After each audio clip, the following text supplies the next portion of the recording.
Finland is home to tens of thousands of wetlands. Proportional to landmass, the country has more wetlands than any other on the planet. Berries and a myriad of plants thrive here. And the wetlands' rich natural beauty draws many visitors.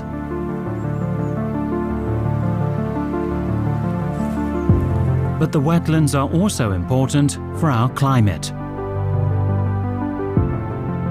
Enormous amounts of carbon are stored here. Some is locked in permafrost.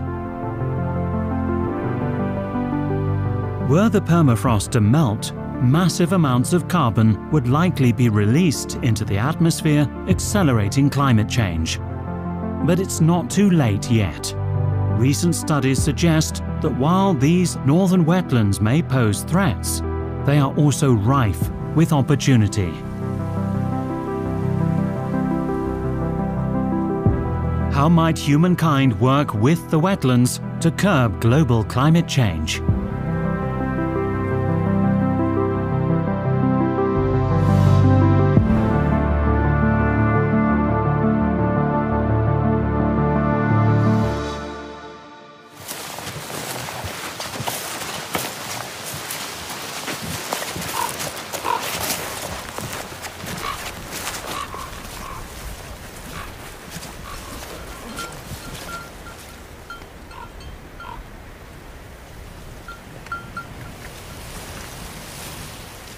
A research group from the University of Helsinki has arrived in Kilpisjärvi, Lapland, in the far north of Finland. They're hoping to discover whether the permafrost here is already melting and what effects that could have. I wanna be sledgehammer. See. That'll do. That's better. Exciting. This is from 1.5 meters down. It's just ice? Yes, we can use it for long drinks. Not when it smells like that. This long-term project is concentrated on permafrost. We want to find out what processes are set off when it melts. Permafrost contains huge amounts of mercury and other toxins, as well as various organic compounds and gases. We want to know what could be released and what effect that would have on climate change. Some components could curb it, but we have to assume that most will accelerate it.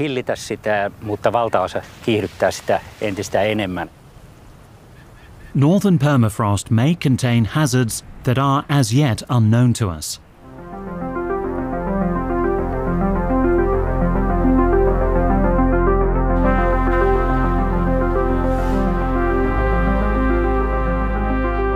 In the summer of 2016, alarming news came from the Yamal Peninsula in northwestern Siberia.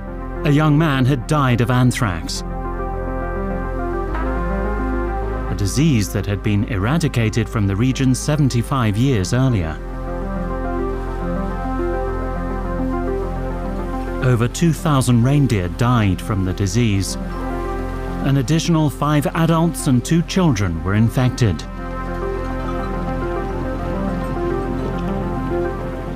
Anthrax was suspected to have spread from a contaminated reindeer carcass, which had lain frozen in the permafrost for decades.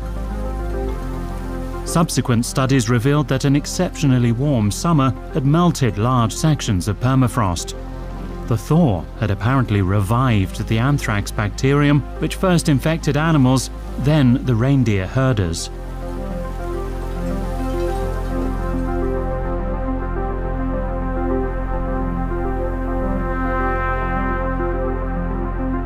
Since 2016, no new anthrax outbreaks have been detected in Yamal.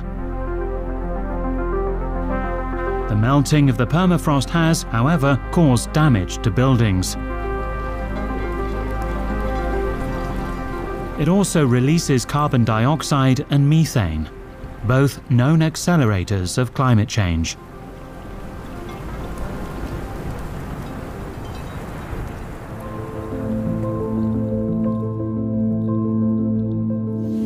The Arctic Circle surrounds the North Pole. The ground here contains twice the amount of carbon that is found in the atmosphere. Much of it is stored in the Arctic wetlands permafrost.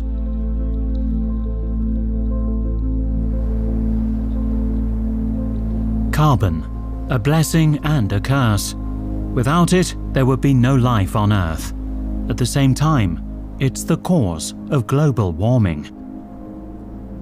2 greenhouse gases contain carbon: carbon dioxide and methane. It's these 2 gases that contribute the most to atmospheric warming. In nature, carbon is in constant circulation. The wetlands in northern Europe play a key role in the carbon cycle.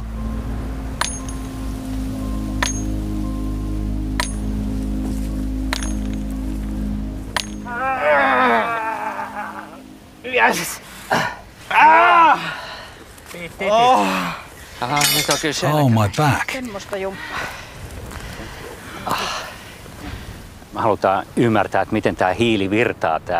We want to understand how carbon cycles work in these landscapes. The Arctic is a mosaic. There's permafrost, there are small wetlands and larger wetlands. We want to study all their interactions. What form does the carbon take when it moves from one place to another? How old is it? Where are the carbon storehouses? And what are its sources? How does it end up in the atmosphere or in the oceans?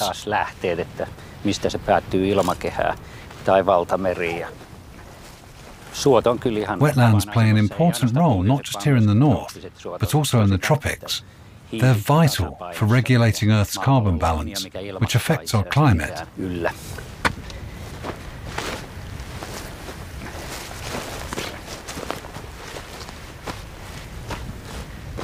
More carbon is stored in wetlands than in the entire planet's vegetation. After the oceans, wetlands are the Earth's largest carbon reservoirs. As ecosystems, wetlands absorb carbon from the atmosphere. After the Ice Age, it was continuously drawn from the air. If there weren't any wetlands, the atmosphere would today be much richer in carbon. And with every wetland that's destroyed, carbon gets released into the atmosphere. Thus far, little study has been made of wetland permafrost, so the possible effects of permafrost melt are largely unknown. There's hardly any data from northern regions like this one. Gas measurements like these have only been undertaken in a very few places around the world. Our research thus far has been largely based on assumptions. One hypothesis: as the climate warms, the ground becomes waterlogged. If the permafrost inside these mounds melts, it becomes a puddle like this one here. These release a lot of methane, which is a potent greenhouse gas, into the atmosphere. That's one possible scenario, that we wind up with these expansive wet areas leaking methane into the atmosphere.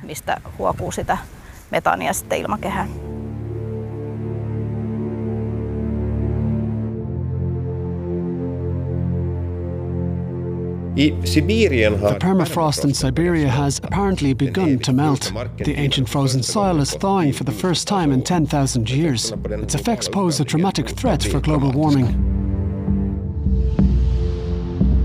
Signs of the permafrost's melting have been observable for some 20 years now. The images of Siberia's collapsing permafrost mounds stoked fears as early as 2014. Scientists concluded that the mounds were filled with methane, which was being released from the melting permafrost.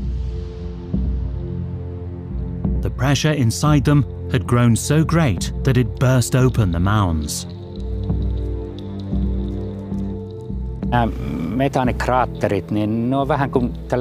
These methane craters are a bit like sinkholes, which can be found around the world. In the permafrost, they form ice plugs and a thick layer of frozen soil. When that melts, it's a bit like pulling the stopper out of a sink. Everything from the top rushes out, leaving a crater behind.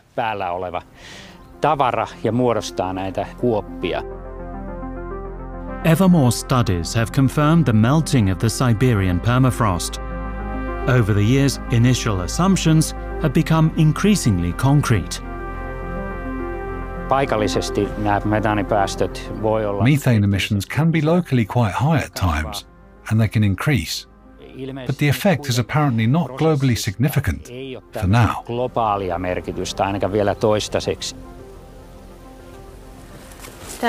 Like this? Let me see. Yeah. A macrofossil. What have you found? A seed. It looks like bog bean. How does it look in the middle? Menyentes. Right, so bog bean. Thought so. I'd also say it's menyentes. A bog bean seed, for sure. That means that it used to be very damp here. Soft ground, not much undergrowth. The seed the scientists have just found is several thousand years old. It indicates that the landscape around this bog must have once looked very different.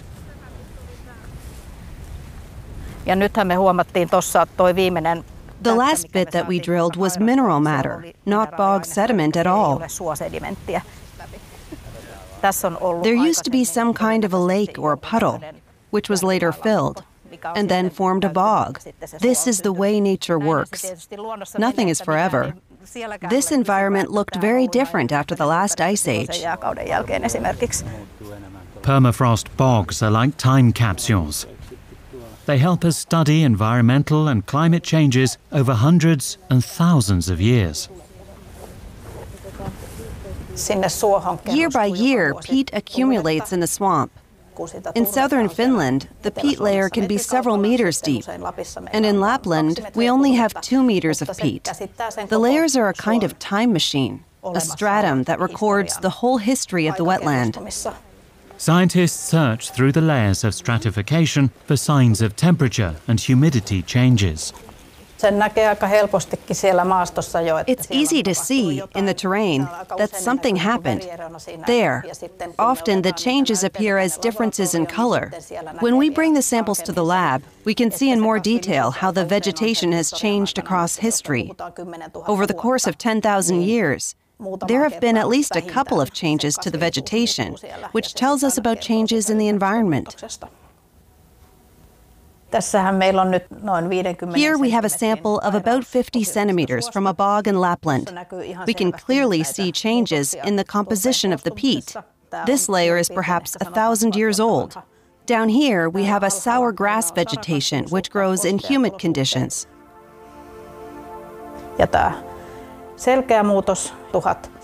Here we see a clear change in the 18th century. At that point, during the Little Ice Age, permafrost began developing in Fennoscandia. The surface of the bog dried out, changing the vegetation completely. Shrubs began to spread out during that period. Here, on the far left, the vegetation has changed once again. This layer reflects the situation at the extraction point, conditions we still have today. Moss is growing there, an indication that the environment has become more humid again.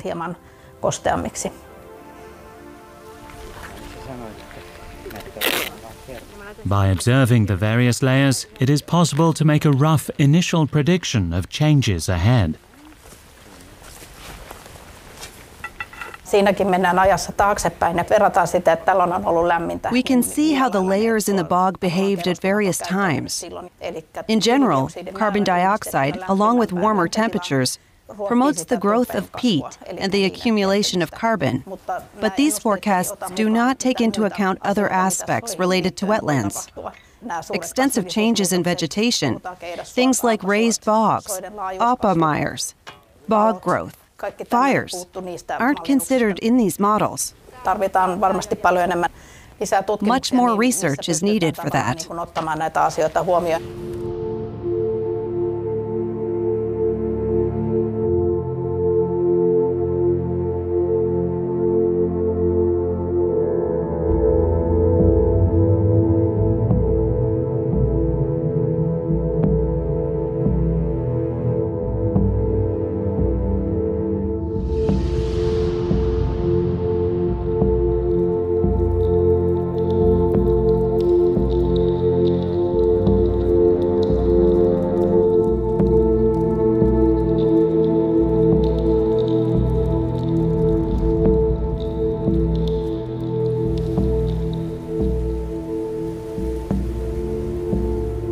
Finland is a great place to study the wetlands' effects on the climate. After all, wetlands cover a third of Finland, an area the size of Portugal.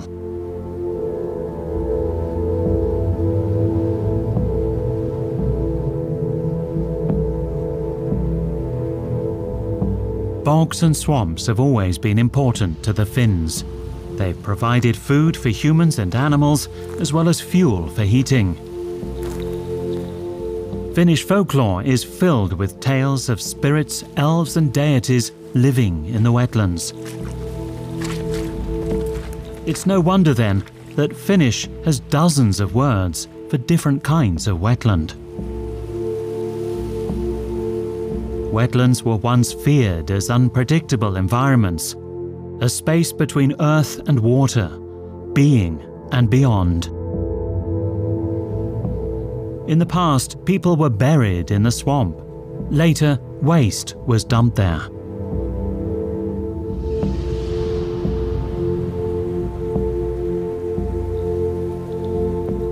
No two bogs are alike, though. Some types store carbon efficiently, while others release it.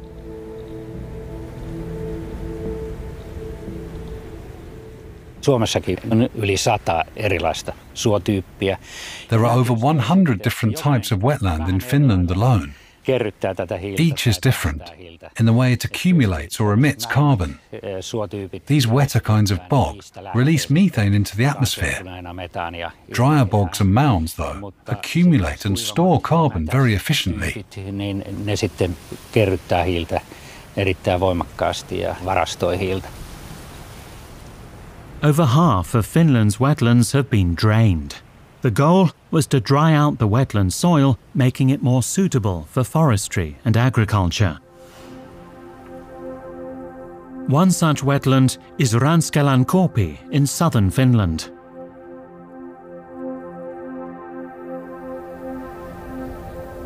This dense spruce forest was originally a woodland bog. Decades ago, the wetlands were drained to support tree growth. The groundwater table was lowered considerably.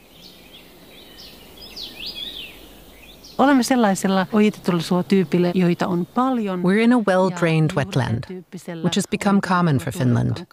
According to the latest findings, this type of peat heath is a major source of emissions. The soil of a drained wetland forest produces greenhouse gases like carbon dioxide and methane. At the same time, the forest trees take in carbon dioxide from the air. That means a peatland forest serves as both a source of emissions and as a carbon sink. Drained peat forests and peat fields are, nonetheless, a significant source of worldwide emissions. They produce almost as much greenhouse gas emissions as deforestation does. In the effort to curb climate change, the wetlands have emerged as a point of focus. The draining of wetlands reduces biodiversity, worsens water quality, and increases the risk of fire.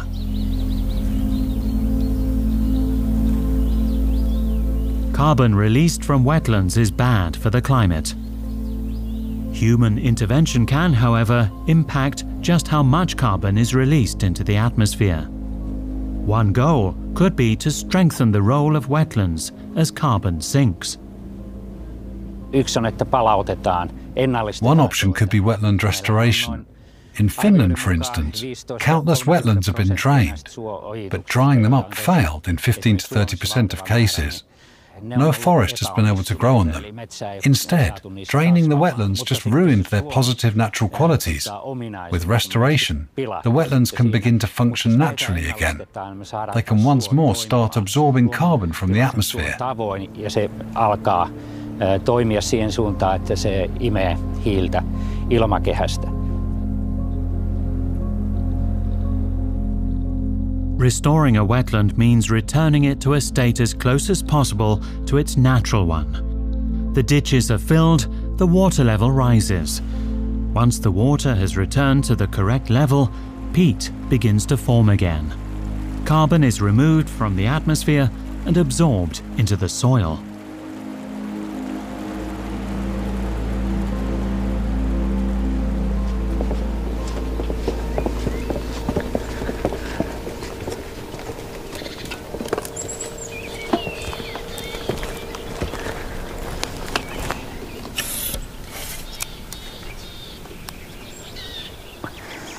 Here it comes. 75. And then we subtract this. Pretty deep. And that's only now. In spring. If it's a dry summer, we'll be at around 120. The peat will suffer. Of course, when the water level's so low. In Ranskalankorpi, the effects of the various deforestation models on wetlands emissions are being investigated. The aim is to raise the water level in a controlled manner so that the forest remains viable. As a result, carbon dioxide emissions will also decrease. However, the water level must not rise too high. If water rose right to the surface, methane would be released. The goal is to maintain groundwater at a depth of about 20 to 30 centimeters, where it doesn't release methane. A sufficient aerobic surface layer can prevent methane emissions. The researchers measure the carbon dioxide in the air, the methane present in the soil, changes in vegetation, the groundwater levels, and the circulation of liquids in the trees. They track the liquid flowing through the trees to find out how they react to felling and to fluctuations in the groundwater levels. Meillä on tässä nyt 2 anturia ja ne mittaa hiukan eri asioita. We have 2 sensors here, measuring 2 different things. The front sensor shows us the degree of evaporation in the wood. The measurement isn't very accurate, but it's better than nothing. This sensor on the left gives us information about photosynthesis and how sugar is transported via the phloem to the places where the tree needs it for growth, the roots and the trunk. Se juuristoon ja runkoon kasvua varten. Toki osuu hyvin. Tää on niinku ehkä this one is well placed too. Maybe even a bit better. Paremmin onnistunut. Yes, the plate's fixed on straight. The plate's good. You drilled it well. Thanks. In photosynthesis, trees extract carbon dioxide from the air, but changes in the water table can disrupt the process. These bog ecosystems and peat forests are controlled by water. To a certain extent, the greenhouse gas emissions depend largely on the water table, as well as on how much carbon dioxide is absorbed by the trees. If the groundwater level is especially high, the trees run into problems with their water intake. They can struggle when it's too wet.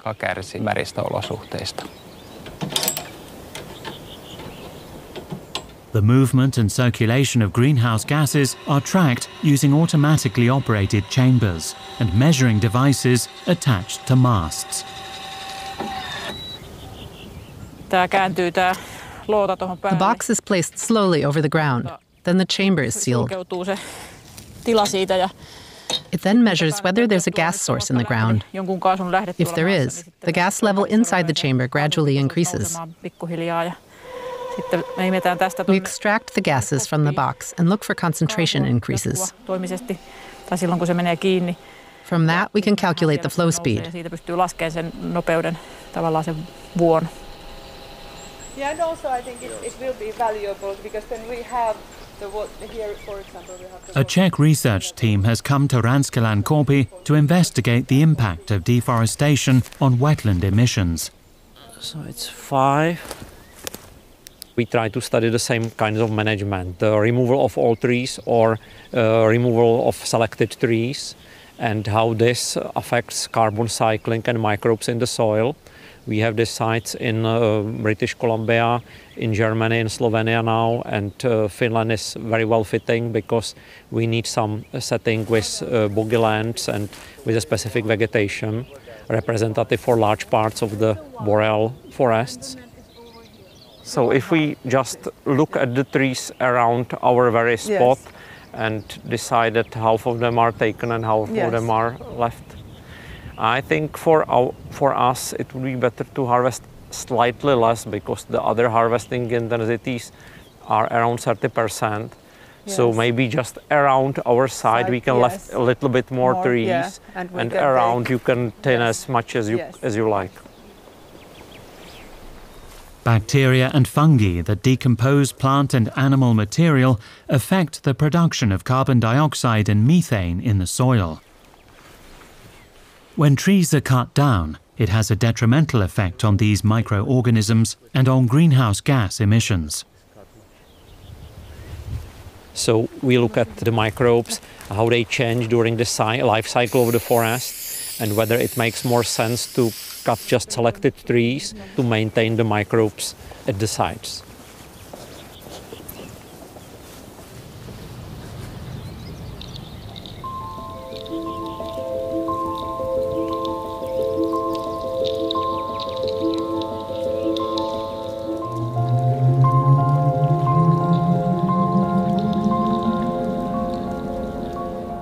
What if global warming continues and the permafrost melts?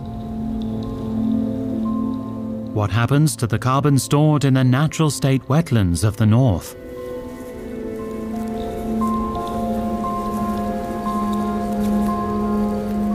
With the ice that's trapped here, we're looking at a very special component. When that ice melts, the water flows off somewhere else. This carbon might end up in the Arctic Ocean or in some other body of water. There are many different possibilities. It's almost impossible to predict what will really happen.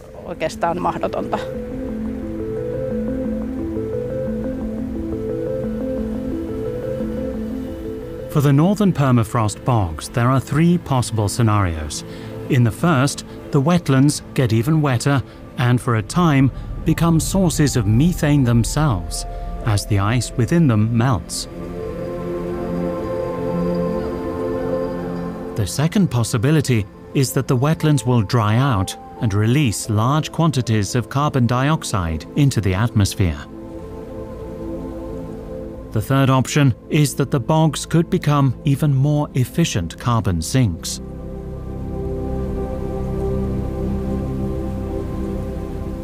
The production of biomass, that's to say plant growth, increases in a warm climate. That could accelerate the accumulation of peat, allowing plants to thrive and produce even more peat. Through photosynthesis, that peat then binds a lot of carbon dioxide from the air, which would have a cooling effect.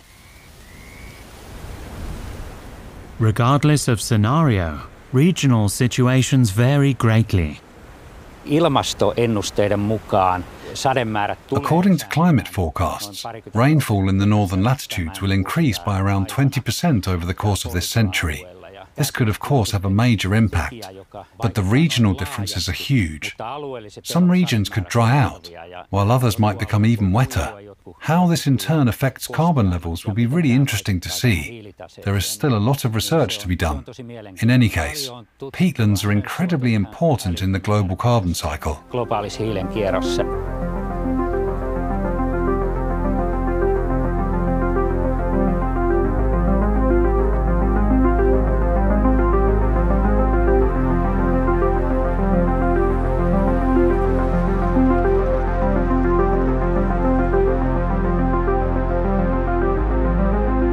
A laboratory at the University of Helsinki. Here, soil samples from inside permafrost mounds are analyzed. What is the temperature now inside? So now it's, let me check. Okay. So now it's 0 degrees C. Then we saw that even at 0 degrees C, so kind of low temperature, there are lots of stuff emitted from the soils, these organic compounds. So already, even though it's 0, the temperature 0, a lot is coming out? Yes. Okay. And later we will increase the temperature to 5 degrees C and then 15 degrees C. And then at this higher temperature, you will see that those less volatile compounds will be emitted much more than at this low temperature. The laboratory simulates the melting of permafrost. As it warms, it's not just methane that's released from the thousands of years old peat soil. Volatile organic compounds are set free too. Some of the interesting things, the samples you brought us last year, we saw a lot of methane coming out of those samples, so that would be something that warms the atmosphere. Okay. And the interesting part is that, at least to us, it looked like the methane was old methane. It was not a new methane that's formed when the soils become active again. But it looked as if that methane was frozen in the soil. How do you know or why did it look like old? Because it came out very suddenly. So it was like a very sharp pulse. Like methane, volatile organic compounds can warm the climate. One way that they do this is by forming small particles and creating a cloud. The general effects on the climate of volatile organic compounds and methane being released from permafrost have not yet been fully researched. It's hard to say if they have warming or cooling impact because there is a balance between these two. So we will model these impacts later to know if eventually they have cooling or warming impact on our climate. Enkä ehkä halua myöskään ruveta arvaamaankaan, niin kuin Haijankin sanoi tuossa. No one can predict whether these gases will have a cooling or a warming effect, because the processes in the atmosphere are so complex. This is something of a pilot project. Juttua, mitä me tehdään tässä.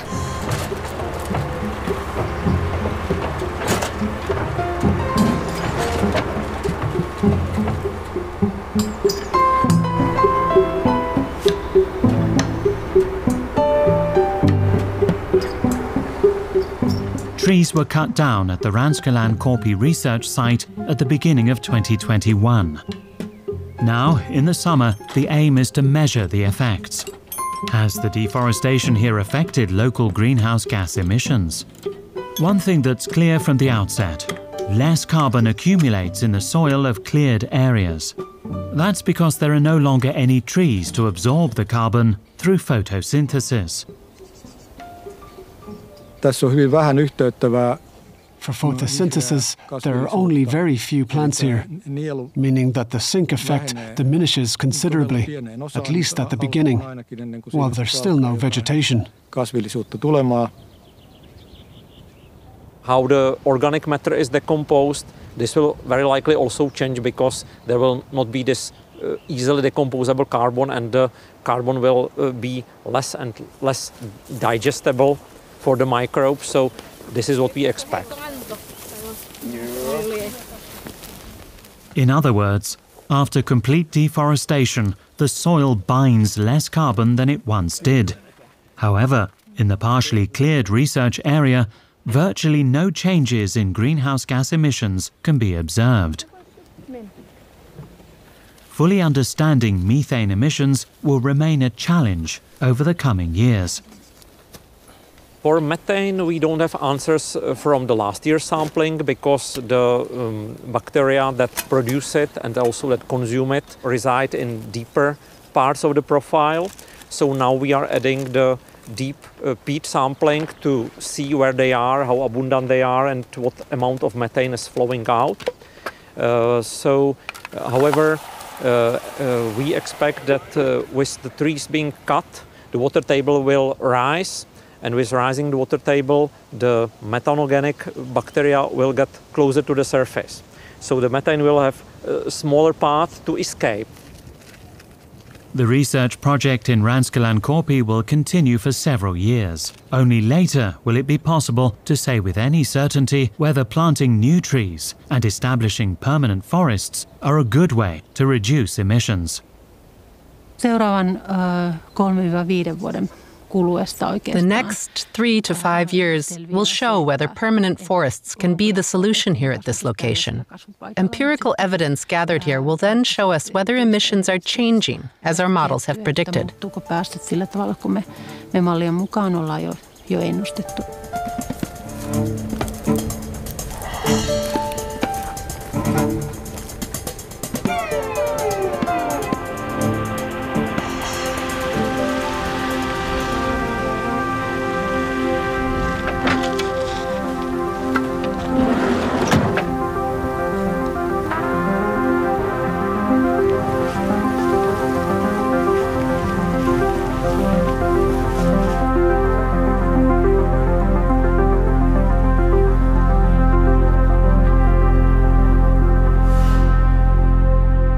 Spring 2021. The research team from the University of Helsinki is in for a surprise. A pulsar, a peat mound typical of permafrost areas, has burst open in the Skaluvara bog near Utsjoki. Should I use the stick? Yes, good idea. Are we hitting ice? No, there's none here. No ice left at all? Yeah. That's already a meter deep. Tuohon se, joo. Ikiroudan sisäosissa. Siellä on tapahtunut lämpenemistä. Warming has occurred in the inner permafrost layers. If we keep coming to measure it every year, we may yet see it collapse completely. It may be that the pulse's lifespan has reached its end, and it doesn't necessarily have anything to do with global warming. It's complicated, because when cracks like this appear, everything collapses, and new ones simply form again. How long, 5-6 years? Yes, if we measure here again in 5 years' time, we'll see completely different things.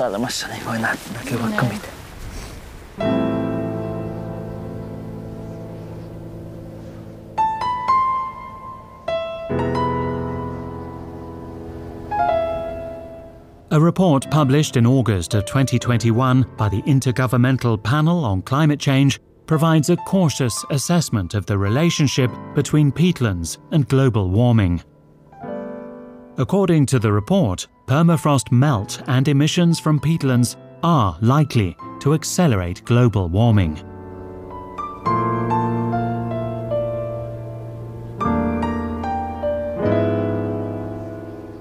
Tämä hallitusten välinen ilmastopaneeli tässä raportissa arvioi. The IPCC report concludes that the release of methane from the permafrost is a very gradual process, so there are none of the so-called methane bombs that we've been hearing about.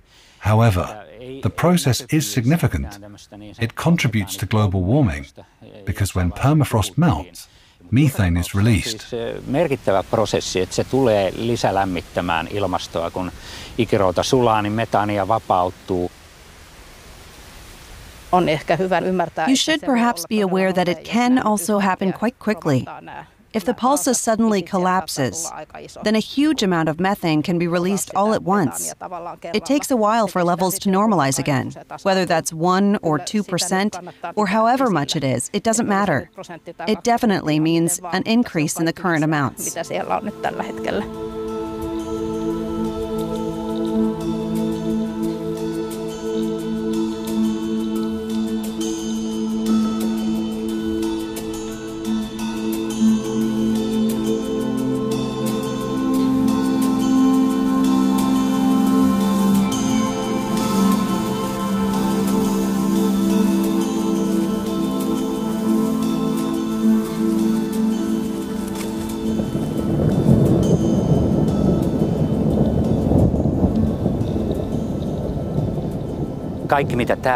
Everything that happens here will have an impact all over the world.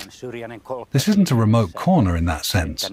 Changes happening here do not only affect this region, they're passed on via the air and ocean currents and have an impact on the global situation.